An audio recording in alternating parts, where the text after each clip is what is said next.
Chères étudiantes, chers étudiants, encore une fois, je suis très honoré aujourd'hui par votre présence.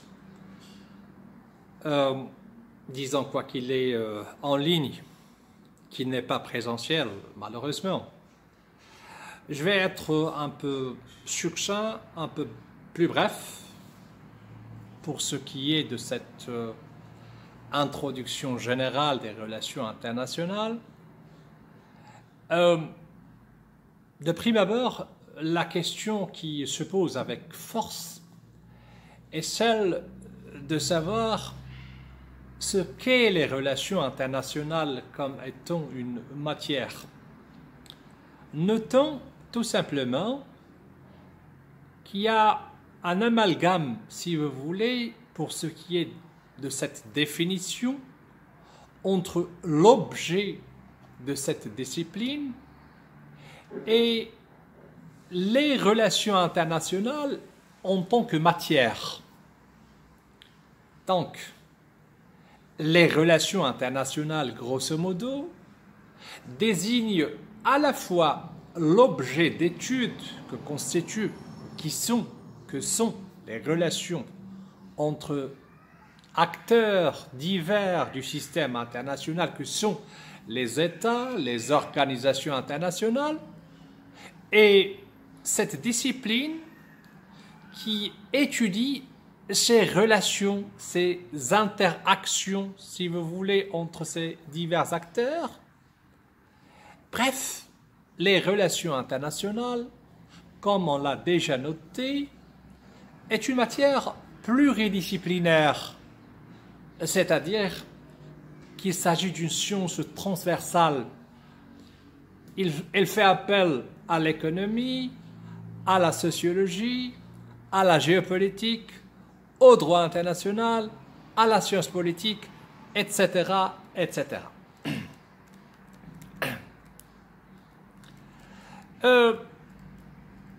En fait, l'expression des relations internationales désigne généralement les rapports entre États, alors que sens littéral, il signifie rapport entre nations. Quoique certains spécialistes avaient tenté de lui substituer celle des relations interétatiques, donc entre États. En fait, la question précise qui s'impose est celle de savoir: peut-on définir les relations internationales d'une façon claire et nette, et quel est exactement son objet? Donc, on va essayer d'appréhender ce que sont les relations internationales, ou ce qui est les relations internationales comme matière. Donc, esquisse de définition. Esquisse de définition. À vrai dire, on se retrouve devant une multitude de définitions des relations internationales, celles qui sont classiques et celles qui sont modernes. Commençons d'abord par les définitions classiques des relations internationales. Michel Virali, un des éminents auteurs qui se sont intéressés aux relations internationales comme matière, définit ces relations internationales comme celles qui échappent, ces relations, au sens de l'auteur, échappent à la domination du pouvoir suprême interne. Les relations internationales peuvent être simplement définies comme le flux de toute nature et de toute origine qui traverse la frontière. Donc on comprend très bien que l'auteur a mis l'accent sur un fait important, c'est que ces relations, pour qu'ils soient internationales, doivent dépasser le cadre strict des frontières d'un État donné. les relations internationales échappent à l'emprise, échappent à la domination d'un pouvoir suprême interne. Un autre auteur très éminent, Marcel Merle, donc, quant à lui, il définit les relations internationales comme étant les rapports sociaux de toute nature qui traversent les frontières, échappent à l'emprise d'un pouvoir étatique unique ou auquel participent les acteurs qui se rattachent à des sociétés étatiques différentes. Donc, comme vous le constatez, il s'agit d'une définition un peu plus large. Les rapports ou les relations internationales ne sont autres que, si vous voulez, les rapports sociaux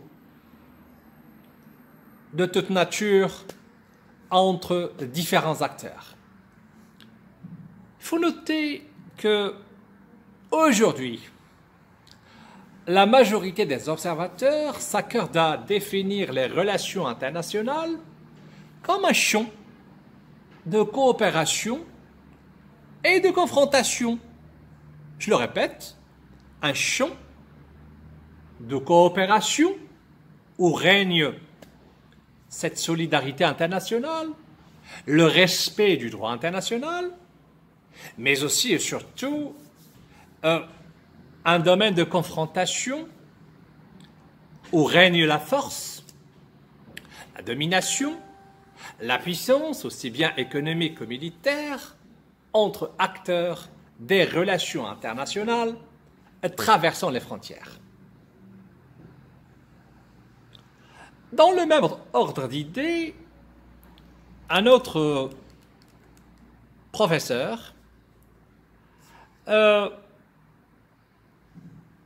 mis l'accent, un autre professeur, je veux dire, allusion faite à Philippe Braillard,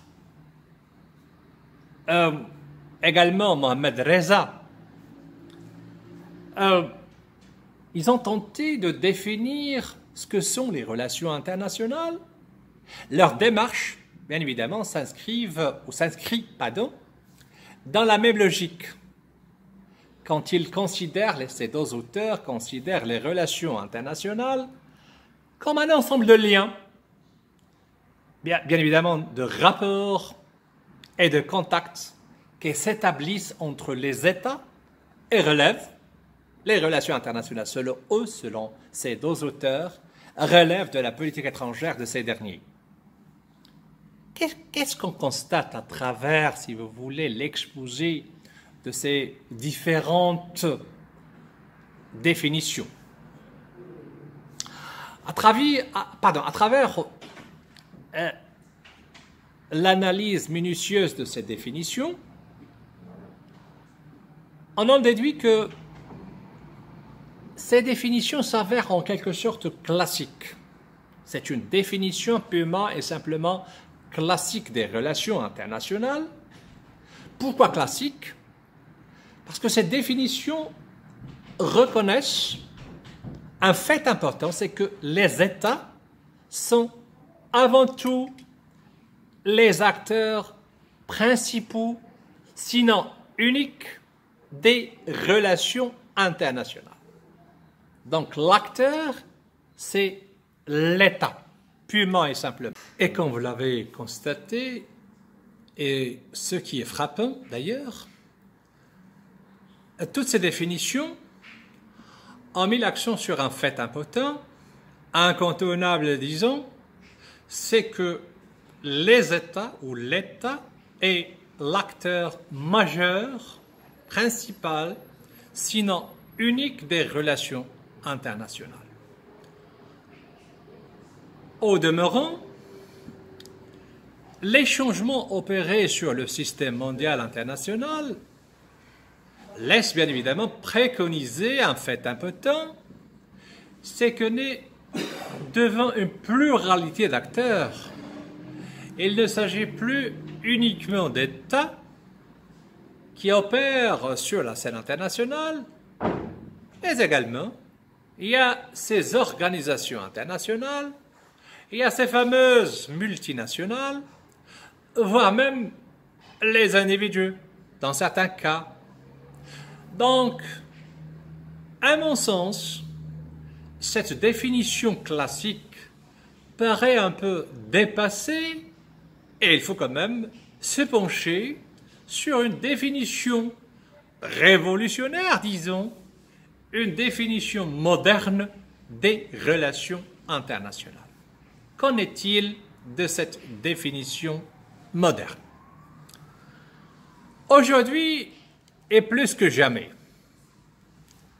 les relations internationales ont connu une complexité grandiose.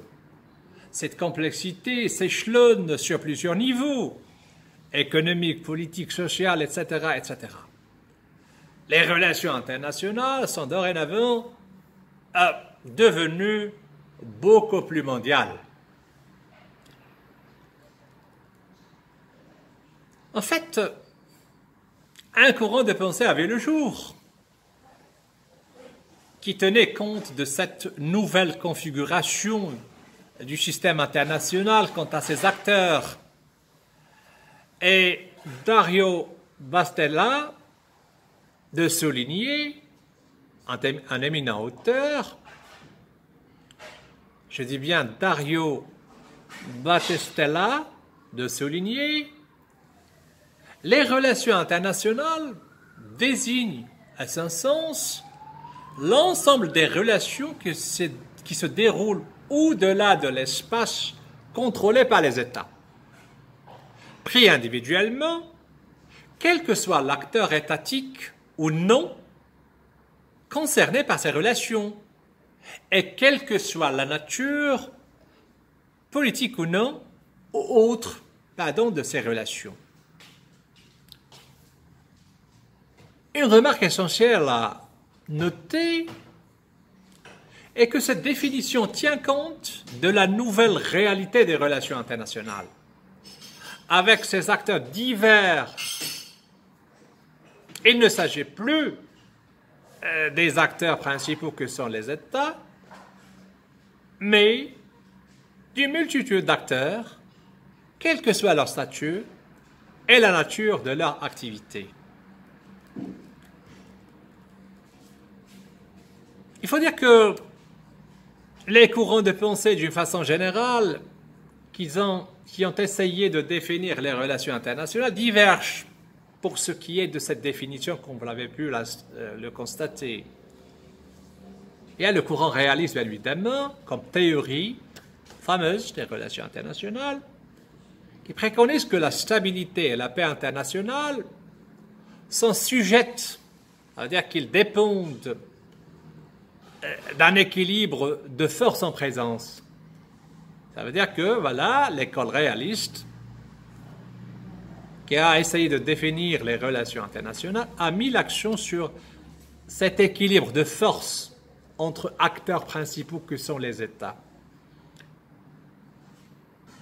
Un autre courant très fameux, c'est celui de l'interdépendance. Celui-ci a mis l'accent sur l'accroissement de l'interdépendance et de la coopération entre les acteurs sur la scène internationale. C'est un courant tout à fait contraire à son prédécesseur. Au lieu de parler d'une confrontation entre acteurs des relations internationales, on parle beaucoup plus d'une interdépendance, d'une coopération, solidarité, respect du droit international, tout en insistant sur l'élargissement de la sphère du système international à travers les acteurs, mais aussi à travers les dynamiques qui s'opèrent entre ces acteurs. Et il ne s'agit plus simplement des États, mais des organisations, des multinationales, de l'individu, et la nature des relations internationales n'est pas uniquement politique, et s'échelonne sur le plan économique, sur le plan social, etc., etc. Un autre courant de pensée, quant à lui, a essayé de définir les relations internationales, c'est le courant marxiste. En effet, pour les tenants du courant marxiste, l'impérialisme est un facteur ou demeure un facteur très important qui explique la philosophie même des relations internationales. Et selon ce courant de pensée, elle est la cause, l'impérialisme est la cause fondamentale du sous-développement que connaît le tiers-monde, sinon pas même les pays du Sud. Donc pour eux, un élément déterminant, crucial, si vous voulez, qui explique les relations internationales, c'est celui de l'impérialisme. Pour conclure avec ce point de vue, voire même cette esquisse de définition, et pour schématiser, sinon pour synthétiser, et comme vous l'avez pu constater, c'est qu'il y a un amalgame de critères qui ont servi, si vous voulez, à définir ce que sont les relations internationales.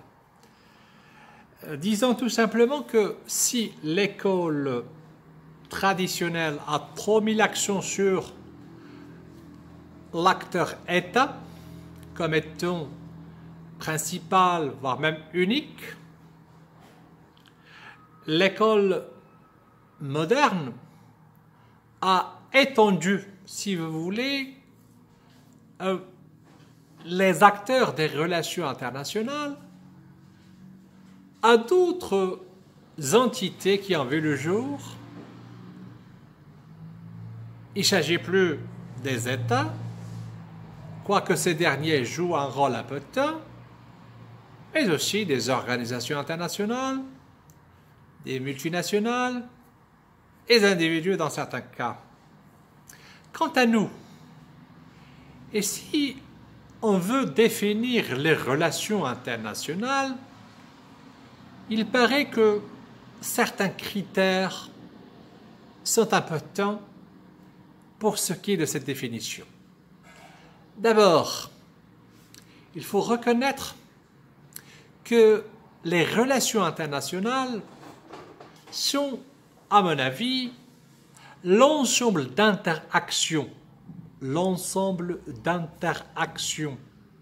de contacts, de rapports, de toute nature, évidemment. Permettez-moi, chères étudiantes, chers étudiants, de revenir encore une fois sur cette probable définition des relations internationales. Et pour beaucoup plus de précision, je vais revenir sur ces trois critères susmentionnés. Trois éléments déterminants pour ce qui est d'une définition relative, disons, des relations internationales, parce que définir les relations internationales avec précision n'est pas toujours plausible, disons, dans le cas d'une science sociale. Autrement dit, trois critères essentiels pour ce qui est d'une éventuelle définition des relations internationales. D'abord, le premier critère est celui d'une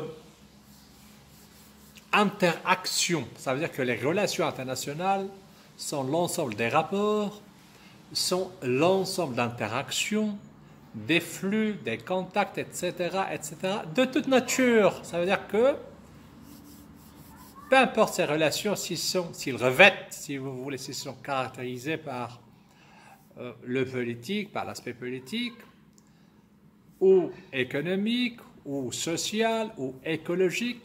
Donc, les relations internationales peuvent être diverses, disons, quant à leur nature. Un fait international peut combiner, et dans une large mesure, entre le politique, l'économique, le social, le culturel, etc., etc. Je vous donne un exemple plus concret. L'immigration illégale. Bref, il s'agit d'un phénomène, si vous voulez, qui, qui revêt plusieurs aspects il y a l'aspiration à un avenir beaucoup plus sûr, beaucoup plus meilleur. Les raisons économiques ne sont pas à négliger, mais aussi et surtout, il y a ceux qui veulent, si vous voulez, immigrer pour pour un pays qui respecte beaucoup plus les droits de l'homme, qui n'est plus oppressif et qui donne une importance tout à fait particulière à l'individu. Donc l'aspect politique est largement présent. Donc on ne peut dire que voilà, un phénomène international est à sens unique. Il revêt un aspect politique au détriment des autres aspects. Donc, il y a une combinaison de facteurs, d'éléments qui font d'un phénomène international un phénomène, si vous voulez, qui transcende en quelque sorte les frontières. Donc, l'ensemble d'interactions de toute nature, mais aussi et surtout, ces contacts doivent être opérés par les acteurs des relations internationales. Donc, éléments acteurs des relations internationales. Et par acteur, il ne faut pas entendre uniquement l'État, quoique celui-ci joue un rôle important, déterminant. On ne peut prétendre négliger le rôle de l'État, mais il faut quand même reconnaître d'autres entités qui jouent un rôle international important, comme c'est le cas par exemple les organisations internationales, comme c'est le cas par exemple les multinationales, également pour les individus. On ne saurait aujourd'hui, si vous voulez, négliger, voire même ignorer le rôle plus ou moins important de l'Organisation des Nations Unies comme étant une organisation qui vise beaucoup plus le maintien de la paix et de la sécurité internationale à travers le monde. Donc, à côté des États, à côté des acteurs principaux des relations internationales, il y a d'autres, disons, entités, d'autres acteurs qui jouent également un rôle beaucoup plus important sur la scène ou dans la vie internationale, plus simplement.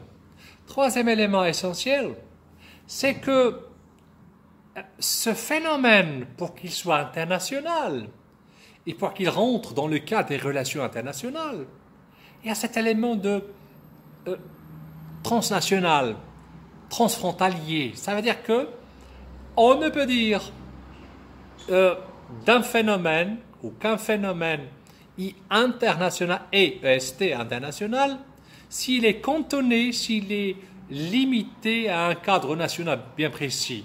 Autrement dit, pour qu'un fait soit international, il faut bel et bien qu'il transcende, qu'il dépasse et dans une large mesure le cadre strict, le cadre géographique bien évidemment strict d'un pays donné.